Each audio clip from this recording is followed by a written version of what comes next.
Monaco resort is my parents' lifeblood. Oh, it's a resort now? With the addition of the swimming pool, we should drive heavy tourist traffic right to our door. Dad, that's bleach for laundry. It kills the germs. What's the difference? I'm sorry. You're in arrears on the mortgage. Just give us a couple months, please. We'll get the money. How are you, Mr. Liev? I'm good. How are you? I am wonderfully blessed as always, and so are you. Thank you. Saw the movie last night, and it's such a great film. It's a story about transformation. Mm-hmm. And you symbolizes that, I think, your character. Oh, thank you. Well, let's talk about Vilma. Who is he? Vilma is someone who, on the surface, is living with a lot of contradictions. And I think, Ang said something very interesting at the beginning of the film, is that he felt that Vilma was a kind of angel to Elliot. And the idea of a cross-dressing prostitute, Korean War veteran who was an angel was a pretty profound concept to me. And then I realized that in the spirit of acceptance, that notion that Vilma conveyed to Elliot was the simple idea that if someone like me can be comfortable in my own skin, anybody can. Exactly. And I think also Vilma represented a kind of revolution within a renaissance in gay culture and drag culture that was also occurring in the 60s where men were now embodying both their masculine and their feminine, which before that in drag culture, men pretty much either dressed like their mothers or Hollywood icons. Right.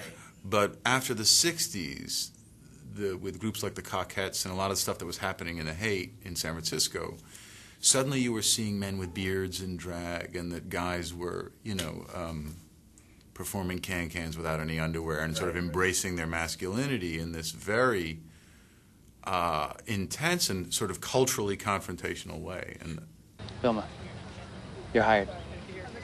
Thank you. Welcome aboard. You won't regret it. Do you need some kind of uniform? Oh, I've got uniforms, babe. What's the most exciting part in your research that you found out, you discovered? For me, I think it was that amalgam of masculinity and femininity, that was allowed to exist, and that blossomed in the 60s, that men were able to embrace those dual aspects of their nature, and that they were doing it in public, and that they were doing it in a very bold display. It's also interesting with the entrance of your character. Vilma was talking about her experience with Stonewall Riot. It was an incredible time in history, really. Now, how was it working with Mr. Ang Lee?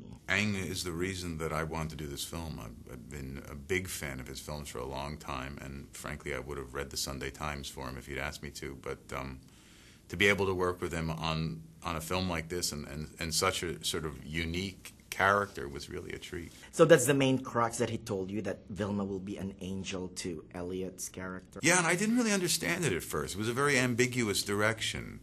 But what was smart about it is it kind of pushed me away from all of the ideas that I may have had about someone who was so full of contradictions, right, and moved me towards trying to really make a real connection with Elliot's character. Thank you so much, Mr. Thank you. Nice meeting you.